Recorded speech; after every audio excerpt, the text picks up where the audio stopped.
Good morning, folks. Welcome to the Unitarian Universalist Church of Tucson. It is February 2nd, 2025. There are folks who will be watching us from afar, but not this instant, unfortunately. There was a snag in the live broadcast, but if anyone who tunes in to us after the service or later today or tomorrow, they'll be able to see what we're going through right now. So, my name is Bert Meek. I'm the worship associate that will be the part of the service this morning. I prefer the pronouns he and him, even though I realize that is now a radical statement, but I'm making it nonetheless. Our lead minister, the Reverend Bethany Russell Lowe, she's away from the pulpit this morning, but she will return next Sunday. So, we have the pleasure of being led in worship today by the Reverend Lisa McDaniel Hutchings. Reverend Lisa has recently retired as a community minister for our church. She's been a member here since 1992. She was director for RE for over 13 years. When she got her master's degree, she was ordained as a UU minister right here in 2013. She also has the status of being a founding member of UU Jazz Arizona. So, please, let's welcome Reverend Lisa back to the pulpit.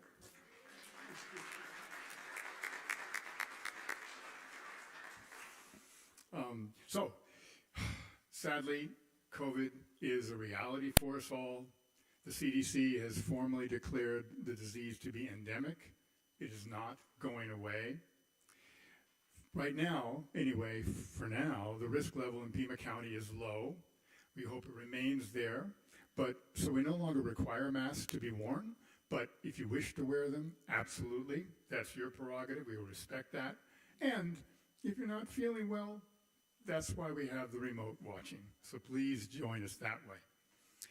At the start of the pandemic, our congregation was fully committed to being vaccinated and boosted.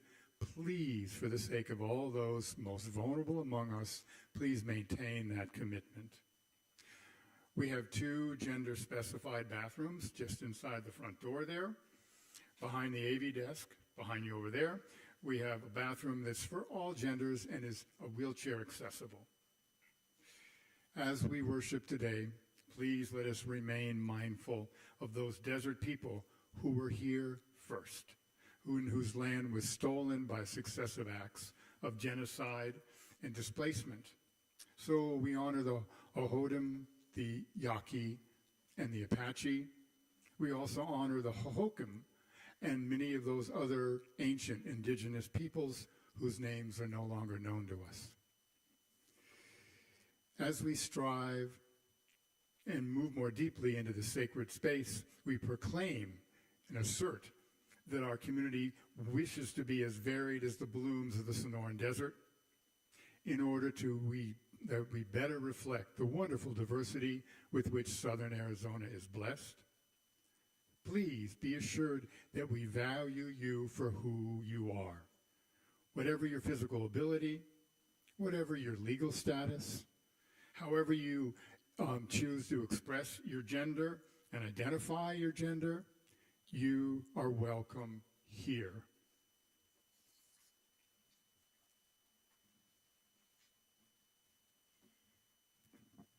Good morning. For those of you that I haven't met yet, as Bert said, I'm Reverend Lisa McDaniel Hutchings, and I'm a retired community minister in affiliation here. The last time I spoke with you from the pulpit, we were talking about the new iteration of our shared Unitarian Universalist values. These are the ones that we passed at General Assembly this past summer. You'll notice that love is at the center as the foundation for all of the values. These values unite us as Unitarian Universalists. They serve as a moral compass and guides us. This morning, we'll think more deeply about the intersection of 3 of these shared values. First, pluralism. As Unitarian Universalists, we celebrate that we are all sacred beings, diverse in culture, experience, and theology. We covenant to learn from one another in our free and responsible search for truth and meaning. We embrace our differences and commonalities with love, curiosity, and respect. That pluralism allows us to accept and encourage various theological beliefs, including eco-theology, a new name for a theology grounded in the interdependence of all living beings and the earth that sustains us. With a second shared value, interdependence, we honor the independent web of all existence. With reverence for the great web of life, and with humility, we acknowledge our place in it. We covenant to protect Earth and all beings from exploitation. We will create and nurture sustainable relationships of care and respect, mutuality, and justice. We will work to repair harm and damaged relationships. As we adapt to the changing world, we experience a third shared value, transformation. We covenant to collectively transform and grow spiritually and ethically. Openness to change is fundamental to our Unitarian and Universalist heritages, never complete and never perfect. In light of these values, covenants, and possibilities, let us worship together.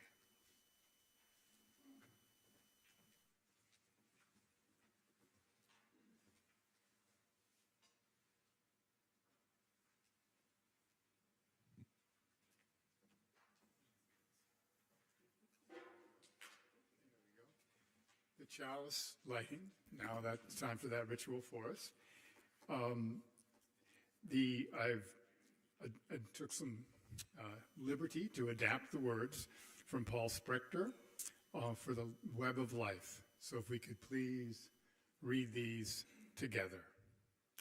We light this chalice for the web of life which sustains us, for the sacred circle of life which we have our being, from the sky above, the Mother Earth below, and for the mystery which surrounds us and upholds us. Those of you at home, when you're watching this, please go ahead and light a candle as we light our chalice here this morning. Brian.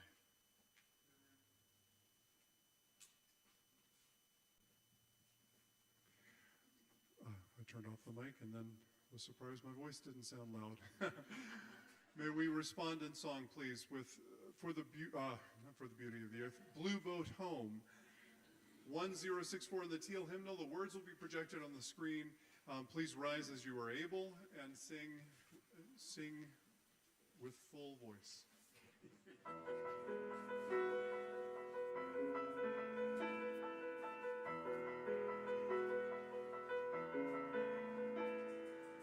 Though below me I feel no motion, standing on these mountains and plains, far away from the rolling ocean, still my dry land heart can say, I've been sailing all my life now, never harbor or port have I known. The wide universe is the ocean I travel, and the earth is my blue boat home.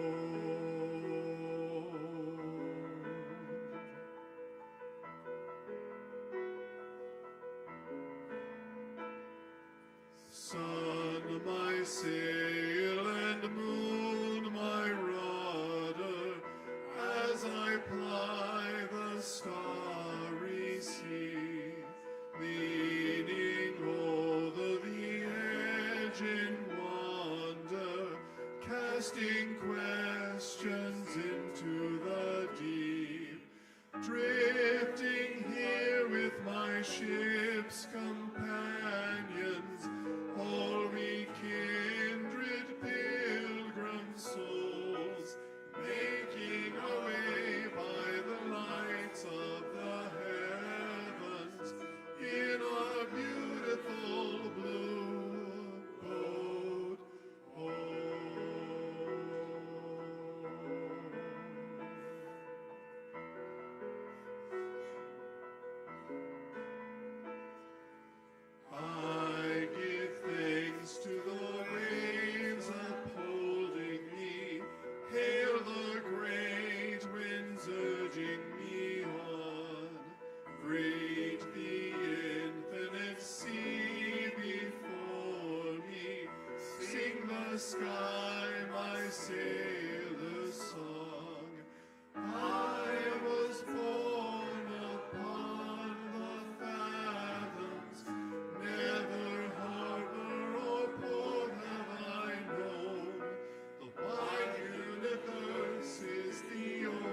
That song never gets old, at least as far as I'm concerned.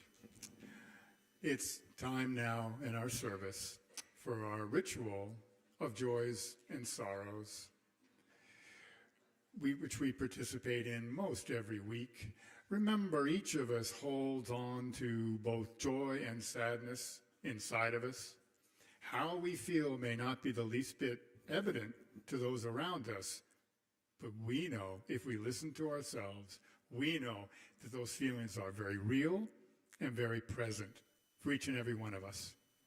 And because of that, we need time and a space to honor those feelings.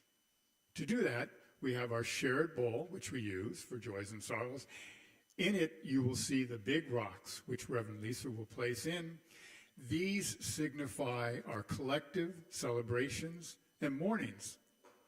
These rocks are from the earth, and the earth is strong, and it's more than strong enough to hold our pain, our joy, our love, and our anger. And in just a minute, those of you who wish to step forward will put smaller stones in to represent your individual joys and your individual sorrows. On a personal note today, and last week and the week before, I fear what's happening to our country. The very diversity which we honored earlier in this service and celebrate every week is under attack. I am frightened for those who are most vulnerable amongst us, that they have been threatened and their safety is challenged. I know we'll see it through, we will see it through together, but still it occupies much of my mind and much of my heart. Now, we who live in the desert know that water is a life-sustaining and a very scarce resource. We have to remember those walking through our desert now without access to water. To do that, we pour water from the jug left by our ministry, similar to the ones left by our ministry partner, No More Deaths, to help those coming into our country survive the perilous journey, which is becoming increasingly perilous. Now, for those of you who wish to express a joy or sorrow online, you can go to menti.com, the website, and enter this code, 6808-4721. If you're here with us in our sanctuary, you can go to Menti yourself if you have a small device in your pocket. Or if you need help, Brian Moon will help you put that online. Also, for those of you here in person, you also have the option of coming up individually. We have the 2 aisles down there. Today, if we could just go alternating one at a time. It felt the last several weeks it's been kind of crowded up there, and give that person a moment to think about their feelings before the next person takes their place. For the rest of us, please be quiet in contemplation for how you yourself are doing, and also to honor those folks who are participating in the ritual. So, those of you who wish, please come forward now.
had several people write into Menti. First one says, new beginnings, new recovery. That can open many, many doors. I feel sorry for the over 1,000 employees who have been terminated by the executive order this week. Their sole purpose is for protecting Mother Earth, and they were punished for that. Sorrow for my aunt and my uncle, as my uncle battles multiple health issues and prepares for heart surgery. Hope he be strong. Grace and peace to those dealing with cancer, sending healing thoughts, good for all of us. It's a joy to be alive. Oh, it came. Our social justice chair, Layla Pine, invites everyone here to help her celebrate a big birthday with a chocolate cake. My goodness, in Goddard, after today's service. Glad to have met up yesterday with a good friend and a good soul who is moving to Tucson and is interested in attending service right here. Welcome, whoever you are. I'm thinking of the thousands of federal employees who are being threatened with job loss and confused by mixed messages. A joy that my son is doing well in school and at home after many challenges. And my dad's health is not good. I will place a few more stones in the bowl for all those joys and sorrows which have gone unmentioned.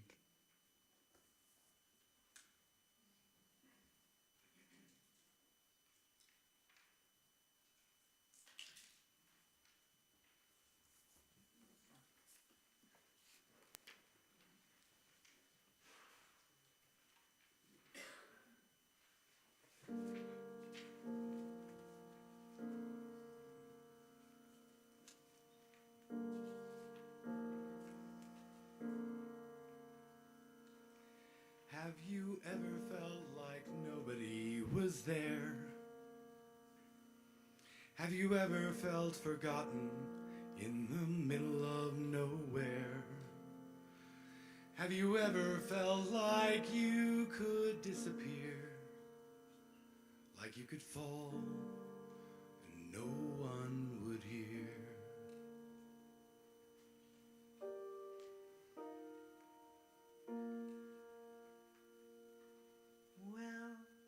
Let that lonely feeling wash away, 'cause maybe there's a reason to believe you'll be okay.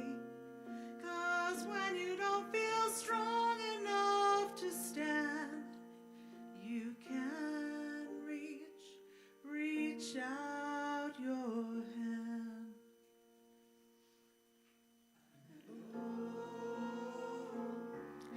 Someone will come running. They'll take you home.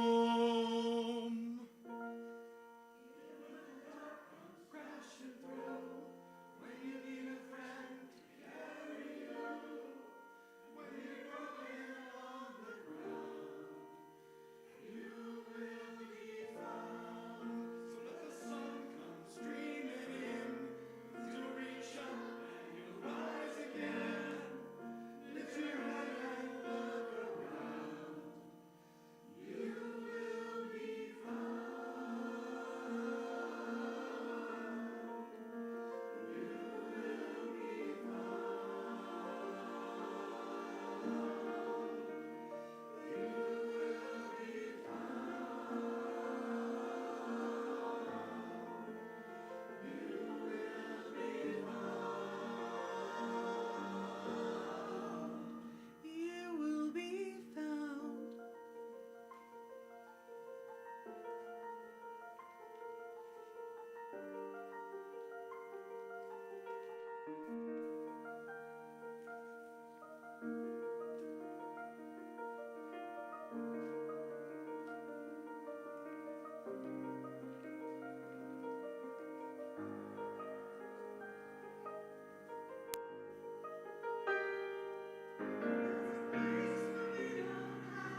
Tough act to follow.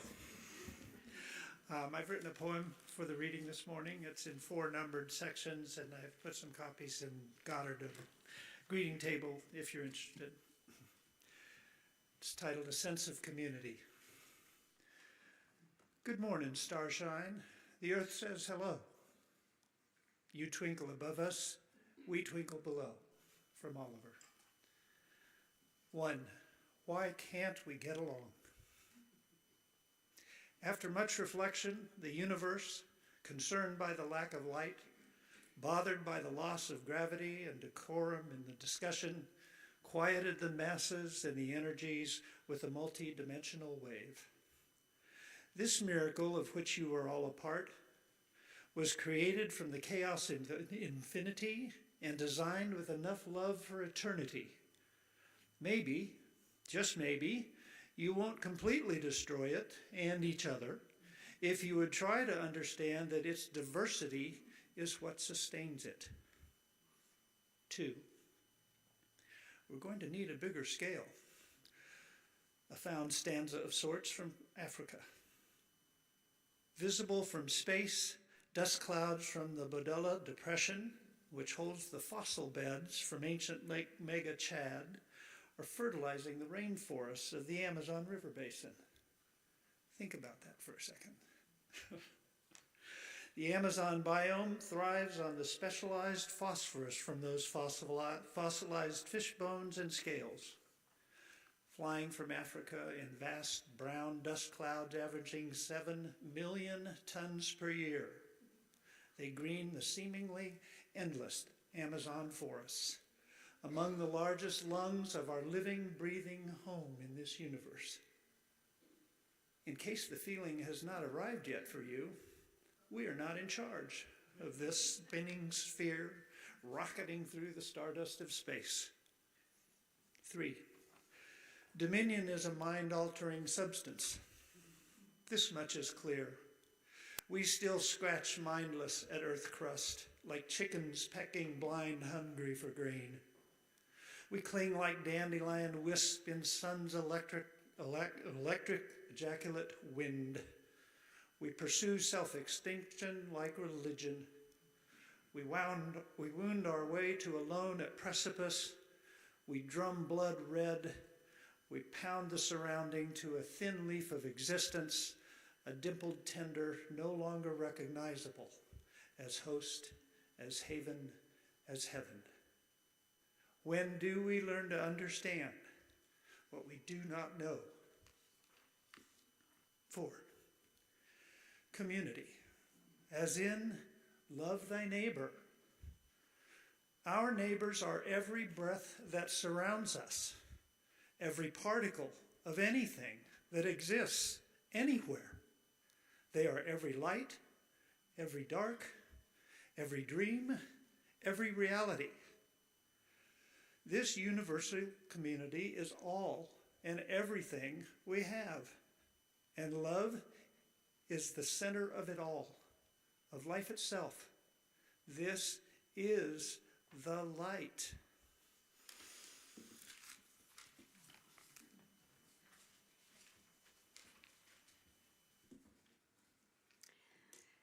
This universal community is all and everything we have. And love is at the center of it all, of life itself.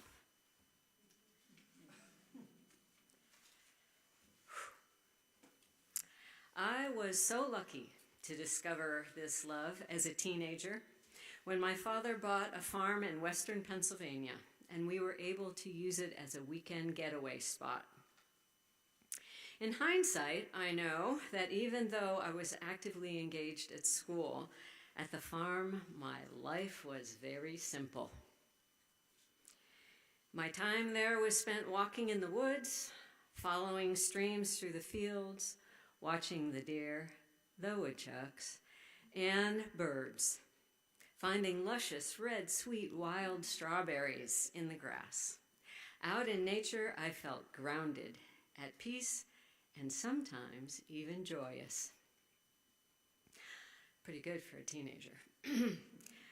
My father bought this farm from his uncle, a member of the last generation that farmed the land. It was settled originally by 5 brothers from Northern Ireland in the 1820s, and it has been in the family ever since, making me 6th generation Scots-Irish American. For our extended family, this is holy ground. In the 1990s, my husband and our family and I moved to Tucson, and I learned to love the desert and to see the interdependence here. The way ocotillos lose their leaves when conditions are very dry, and then with rain grow leaves again and even bloom. The way javelinas have developed mouths and digestive tracts that allow them to eat prickly pear pads, thorns and all. The way tiny bats pollinate saguaro flowers at night to grow these giants that take 75 years to get their first arms. And the way the sunshine lifts my spirits and energizes my life. It is here in Tucson that I realized that hiking is my spiritual practice. That out in the desert or mountains surrounded by nature is where I feel grounded and inspired, and I find peace when life gets too hectic. I especially like to hike to high places where I get the long view that helps put my life and problems in perspective. In about 2008, while at Meadville Lombard Theological School, my call to ministry was clarified. I understood that I was called to work as a community minister to help others mitigate the effects of global warming, climate change, and resulting extreme weather. That choice was fueled by a theology of interdependence, not just among human communities, but the interconnected web of life as a whole. In the last issue of the UU World magazine, I read an article by the Reverend Dr. Adam Robersmith, who trained in biology and theology and is a self-proclaimed eco-theologian. He says, ecology, like theology, is a study of interconnectedness, a means through which we humans acknowledge, develop, and value our relatedness with each other and that which is larger than ourselves. Relationship is the basis of being. Love, in relational and process theologies, is not the warm and mushy feelings of pop music and romantic comedies. Love is what allows the world to exist, he says. Love is relationship at its best, a way of being that requires relational power, a power that values and respects that which it connects. This kind of love, relational and divine, is also practical and observable in our world. The profound relatedness of fungal mycelium and tree roots, of intestinal flora and animals, provides mutual benefit and thriving for each. The presence of apex predators can improve the landscape by limiting how prey consume plants, so that more plants slow erosion and therefore more water is retained in the soil. This is nothing if not relational. These ideas are not new. They have been the foundation of American Indian wisdom since the beginning. These first inhabitants of North America were not one people. They had different languages and customs. Some were farmers, some hunters and gatherers. They lived in different types of homes and governed themselves following different rules. Yet, they shared a common belief that the earth is a spiritual presence to be honored, not mastered.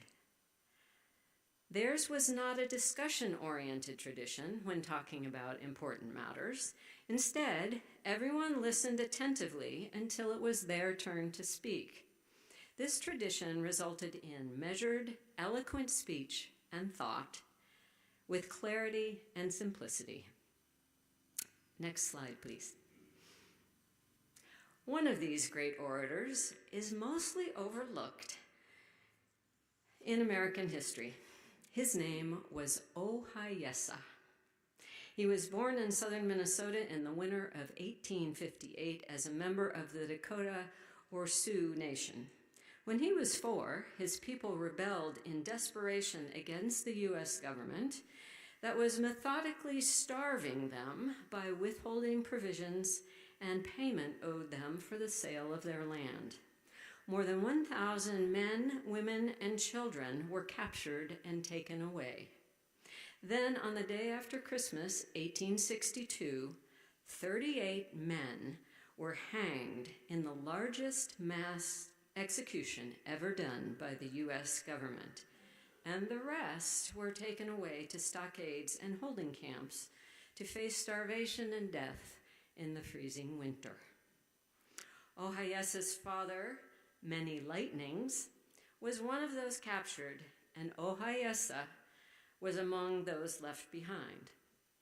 So he was raised by his uncle in the traditional Sioux ways of the forest and lessons of his people, including how to be a hunter and a warrior. Many Lightnings amazingly survived the hardships of camp life and eventually returned to claim his son. During his imprisonment, Many Lightnings saw the power of the European culture and became convinced that the Indian way of life could not survive within it. He took Ohiyesa to a small farm in South Dakota and then sent him off to white schools to become a new kind of warrior. That was the beginning of the transformation of Ohiyesa, the Sioux child of the woodlands and prairies, into Charles Alexander Eastman, who eventually became the advisor of presidents and an honored member of New England society.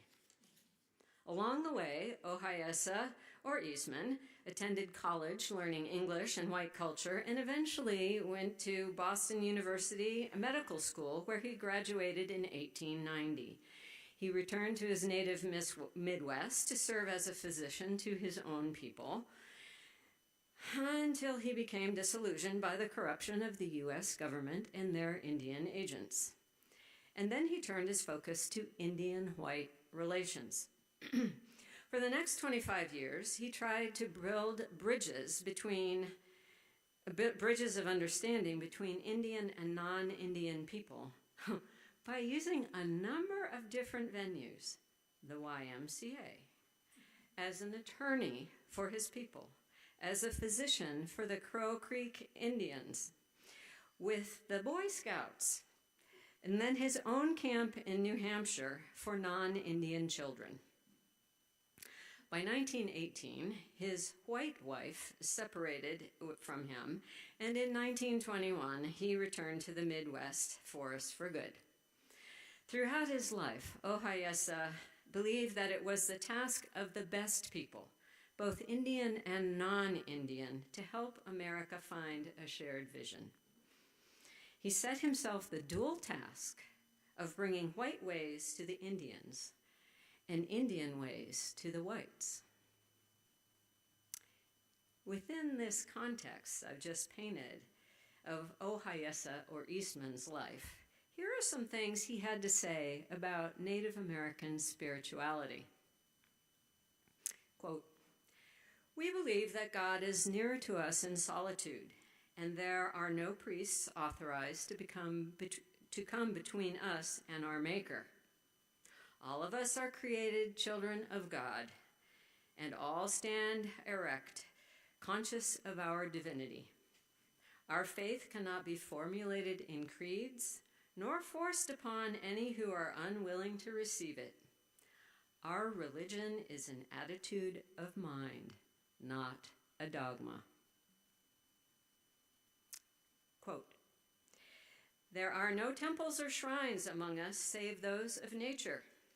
Being children of nature, we are intensely poetical. We would deem it sacrilege to build a house for God, who may be met face to face in the mysterious, shadowy aisles of the primeval forest, or on the sunlit bosom of virgin prairies, upon dizzy spires and pinnacles of naked rock, and in the vast jeweled vault of the night sky. Naturally magnanimous and open-minded, we have always preferred to believe that the Spirit of God is not breathed into humans alone, but that the whole created universe shares in the immortal perfection of its maker. These statements of Native American wisdom certainly resonate with me. As a result, I've been coordinating an alternative worship service called Worship in the Woods with Bill Keyes and Janet Moore for the last 3 years that celebrates eco-theology and finding inspiration in nature. As some of you know, Worship in the Woods is part hike, part worship. In the spring and fall, we offer it in the pine forests of Mount Lemmon. In the winter, in the cactus forests of our Sonoran Desert. We intersperse worship elements like music, poetry, meditation, silence, conversation, and scientific information among steps walking on a hiking path. Ohayesa is quoted as saying, "We Indians have always been clear thinkers within the scope of our understanding, but cause and effect have not formed the basis of our thinking. We do not chart and measure the vast field of nature or express her wonders in terms of science. On the contrary, we see miracles on every hand. The miracle of life in seed and egg, the miracle of death in a lightning flash and in the swelling deep.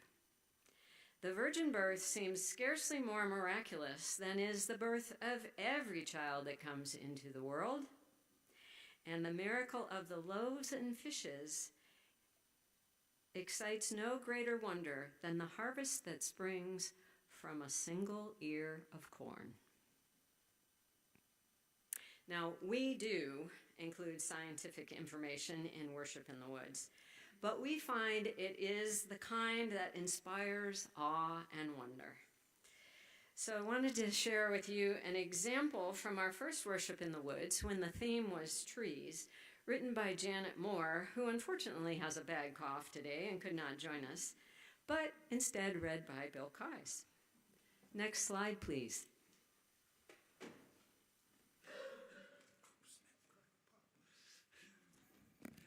I am actually a breakfast cereal. New knees. From Janet, who is our all things biological wonder on our hikes. Ponderosa pines. Spending some of your time on Mount Lemmon will give you the chance to be among ponderosa pines.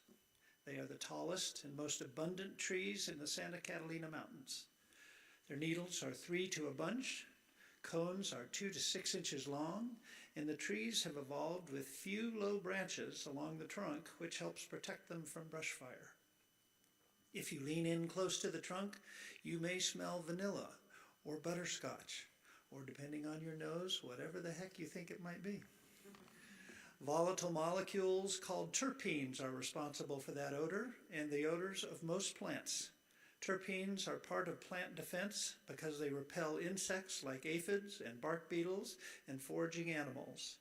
As it happens, when nuthatches, warblers, and chickadees feast on insects in the trees, the terpenes are chemically altered so they become even more effective. Large ponderosa pines provide cavity nesting sites for the nuthatches and chickadees. Mexican spotted owls like foraging from the pines. Albert squirrels' diets depend on the pine seeds. The squirrels also eat mushrooms and scatter the spores, which will grow at the base of the tree, retaining soil moisture and help the trees extend their roots. The trees, in turn, provide carbohydrates for the mushrooms. And for us, there is peace and a wholeness to be found, sitting beneath trees, breathing with them, and gazing through dark green conifer needles at our blue Arizona sky.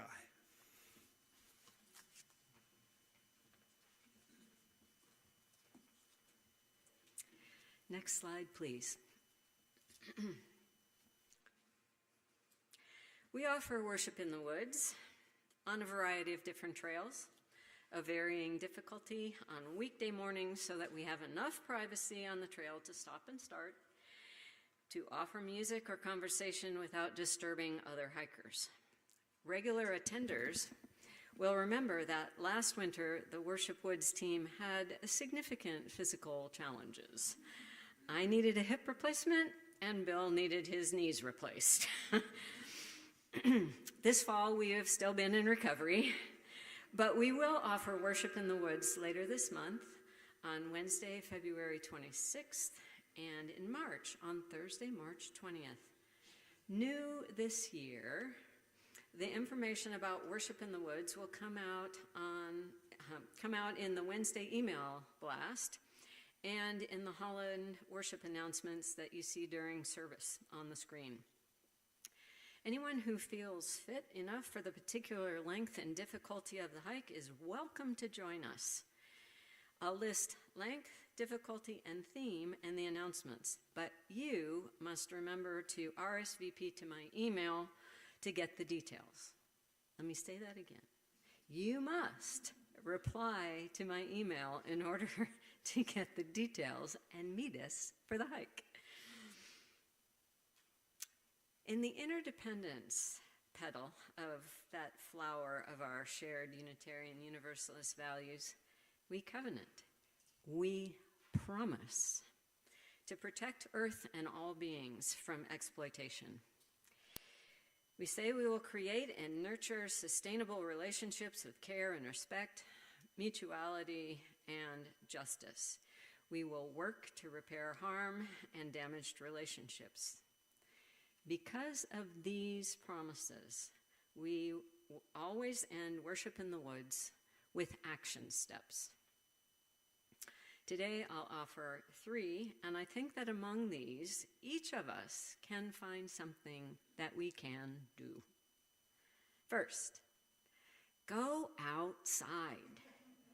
Take yourself, your children, your children's children, and enjoy the beauty of living in the luscious desert in the world.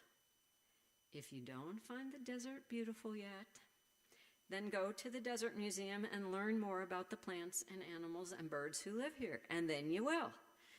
Or go to the Tucson Botanical Gardens or up on Mount Lemmon. Janet's reading told us about how we can enjoy the Ponderosa Pines up there. So, go outside and love our Sonoran Desert and Sky Islands, because the truth is, we protect what we love. 2, we know that water is scarce and precious. So able-bodied folks can help the church protect this precious resource by joining the Rain Garden Work Party next Saturday from 9 to noon. Work with guidance from the Watershed Management Group to plant native plants in ways that capture and conserve water. 3, recycle more plastic. Tucson has a premier recycling program that goes beyond the number 1s and number 2s that you can put in the blue bin. And you can learn more about the orange bin, also known as the Hard to Recycle Plastics program, on the Tucson Ward 6 website. So please, let's take the time and trouble to keep more plastic from blowing around town and out of the landfill. You can get all the details on the website and you'll be amazed at what you can start collecting. Let us work together to repair harm and damaged relationship with our desert, our water, our earth. Amen, and blessed be. May we make it so through our living.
As always, Danielle, just beautiful.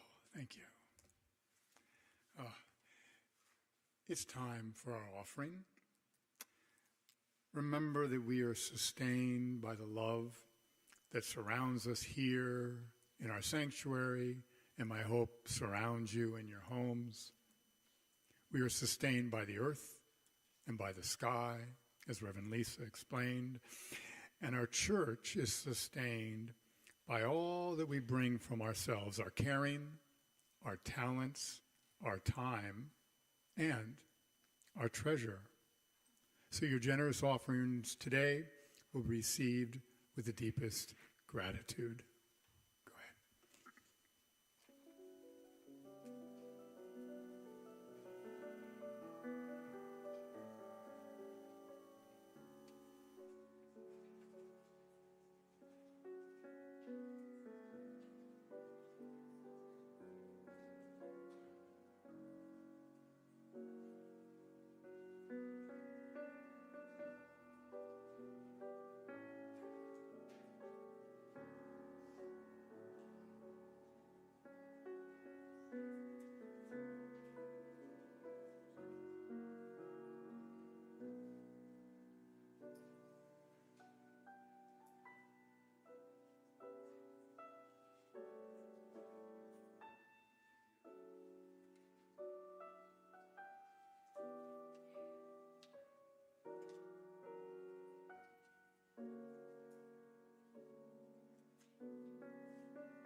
Good morning.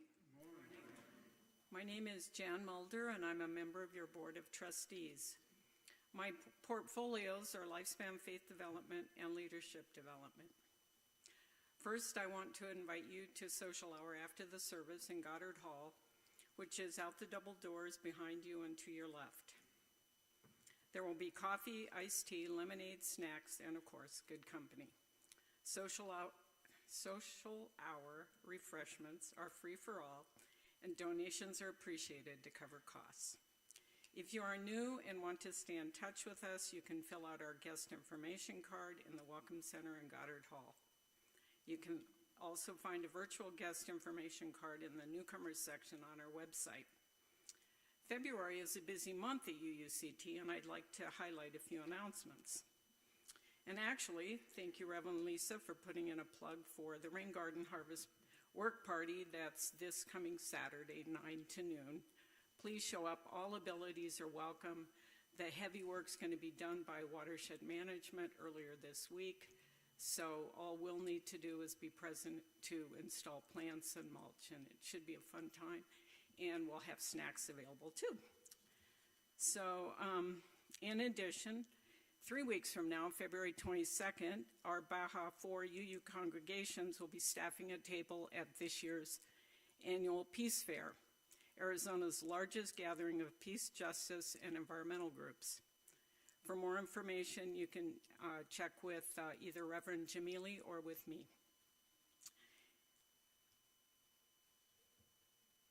I'll be available at social hour if you have questions for the board or any comments or input. Finally, I'd like to have Robert Fisher-Rao come up, and another board member. He's got lots to say about the auction. Good morning, everyone. Hey, so I don't know if you know, but every February we have an auction, service auction. You guys remember it from last year? Looking at a lot of blank faces. This theme for this auction is going to be It's a Wild World, which I think is totally appropriate. Because last week, if you'd asked me if we're going to start a war with Canada or planes are going to start falling out of the sky, I would have said, no, that's crazy. But it is, and we are not alone. The point of the service auction, of course, is to raise money for the church, but it's also to deepen our connections and expand our connections with one another. So, things you should know. It's Saturday, February 15th. The auction is going to be from 5 until 8. Those tickets that'll be available, my wife Julie and some others, yep, go ahead, stand up. There she is. Find her after the service and give her $15 and you can come, and it's going to be a really fun time. We're going to have entertainment, there'll be music, there'll be food, lots of fun things. But what you can do other than showing up is we need auction donations.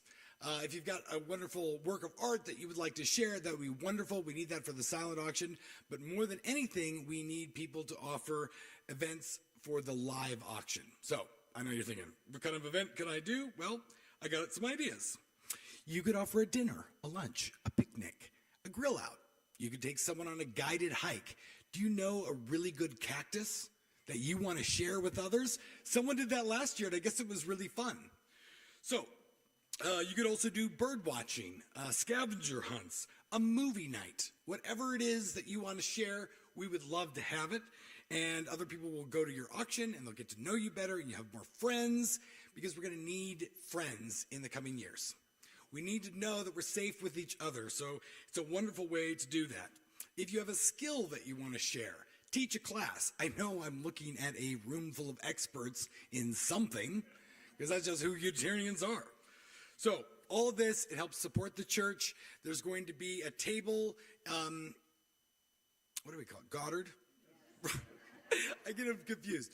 In Goddard Hall. So please come by, buy your tickets, and if you don't have an idea for an event, we will help you find one. Thank you very much.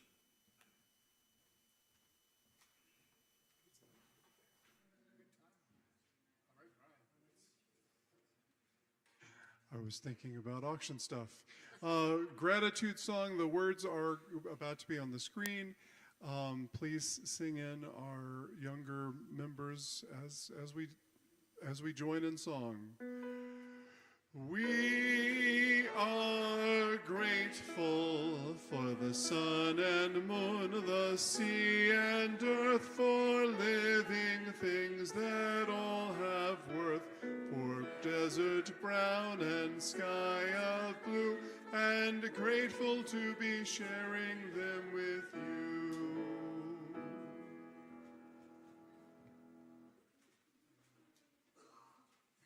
Oh, the Things We're For by Innocenta Negera.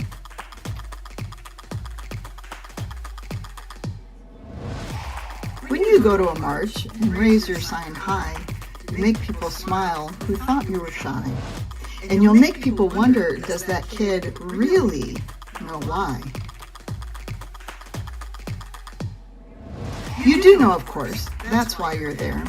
You're there to say no because you do care. You're there to say stop. What's happening is not fair. We can't keep doing what we're doing the way it's been done. We can't keep using it, moving it, running it, how it's been run. Standing together, that's how change can be won.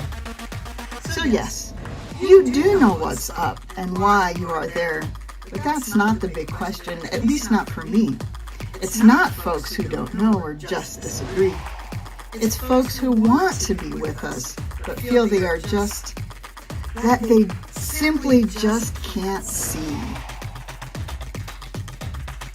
Folks who say, we want to resist, we're on the same page, our problems are serious, that's easy to see. Destruction must stop, we can't let it be. Stop polluting and poisoning and cheating and stealing. No one likes dictators or violence or kids going hungry. End poverty, stop war, but okay. Then what are you for? Oh, what are we for? That is my favorite question, and I'm sure it's yours too because you pay attention. You have so many answers and so many options, and so many solutions you want to impart. The only hard question is, where does one start? We have to start somewhere, so let's take a pick. Take something we all do. We all get sick. We get wheezy and sneezy and snuffly noses. We get headaches and tummy aches and sometimes throw up. We sip some hot soup and we get a good rest, and soon we feel better and back to our best. But sometimes being sick is harder than that. The nurses may say we need more than just rest. The doctors might want to give us a test. Perhaps they'll ask us to get an x-ray or maybe even a hospital stay. And when there's a virus that starts to run wild, more people get sicker, though some cases are mild. But even so many sickies means so many meds, and not enough nurses and not enough beds. Sadly, the answer is pretty not funny. When companies decide to make all their money, deciding who gets cared for and who does not, depending on cash you put in their pot. So if you have means, you get care that you need, but if you don't, well, you're in trouble indeed. So here's an idea that we can all share. We all do our part and put in what's fair, and then when we need it, we have access to care. So health care for all is a thing that we're for. Should I go on? Continue this tour? No problem for sure. We all know now that climate's a-changin'. The earth is a-warmin', the sea level's risin', the ice shelves are melting, which is not surprising, since science was warning that the globe will keep warming if we keep burning the stuff we've been burning. But is there an answer, some people may ask? Why, yes, you say, if we're up to the task. Look up, you exclaim, what do you see? A huge ball of plasma, clean energy for free.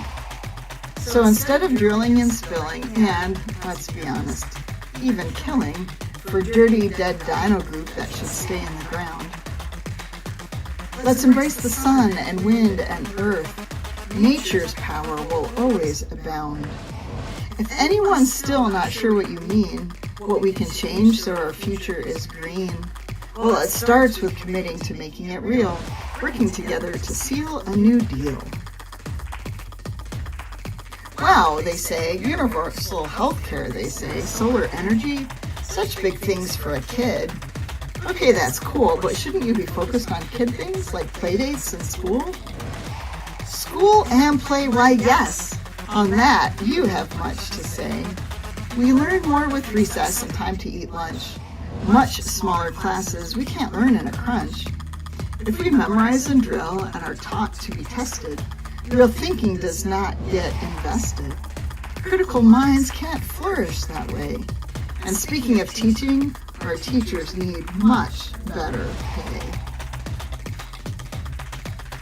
We need schools that are safe. We need freedom to range. We need libraries and sports. We need cultural exchange. We need music and arts to fill our brains and our hearts. We should be seen as whole people with many different kinds of smarts. There are so many ideas upon which we can call for free, fair, and public education for all. But let's get more personal. Let's talk about we. Let's talk about you. Let's talk about me. Let's talk about us and the many, many ways we can be. Let's celebrate the splendor of spectrums of gender. Let's recognize and value the many hues of our skin, the many languages we speak, our many lands of origin. To whom one may pray, with whom one shares love, the diverse ways our minds work, our bodies we're proud of. Okay, I know, this is a lot, but hey, they asked, so they get what you got. They opened the door for solutions galore when they asked you, what are you for? Maybe they'd hoped for something lighthearted, But you, my friend, are just getting started. So, as you can see, there's much to be done, much to be fixed, and much to be run. But having to do stuff isn't so bad. Let's roll up our sleeves, let's do something rad. Let's shout out solutions from sea to sea, yell out our favorites. I hope you'll join me. To you, these ideas are never a bore. You've already shared many, and have many, many, many, oh so many, many more. When you care for the world as much as you do, creating solutions, oh, so you. Of course, not all solutions are the best they can be, and some are things we may disagree. But it all starts with caring and agreeing to sharing, a radical act if we are daring. But all this is stuff that you already know.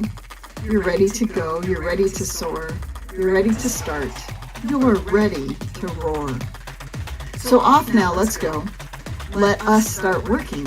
Let us start building the future we're for. Can you think of some things that you are for that we haven't mentioned yet?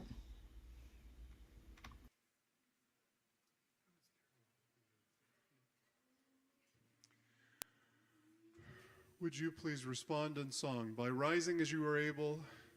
The song is Joyce Pauly's Keepers of the Earth, and it's one that the words will be projected on the slide and you'll catch very quickly if it's new to you.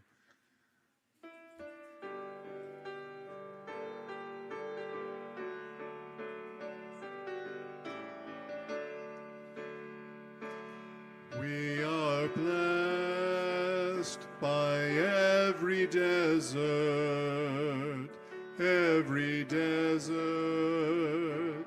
makes us whole with its riches and its beauty. Every desert feeds our soul, and we are called as keepers of the earth. We are called to speak its sacred worth for our children and our children's children. We are called as keepers of the earth. We are blessed by every mountain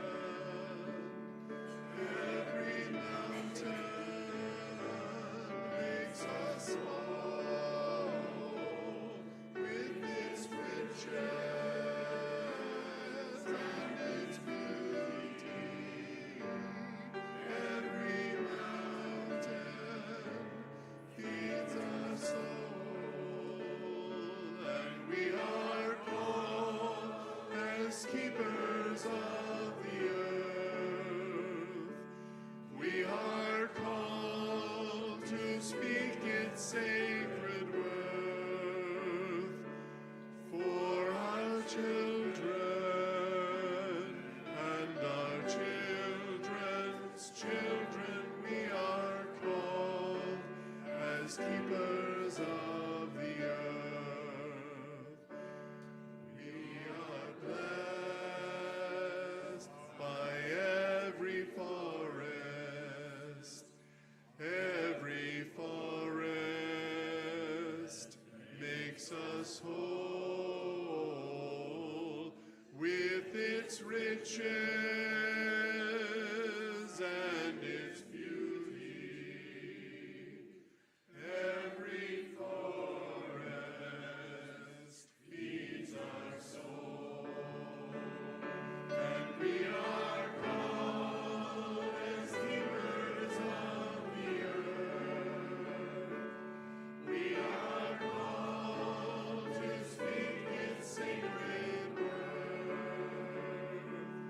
for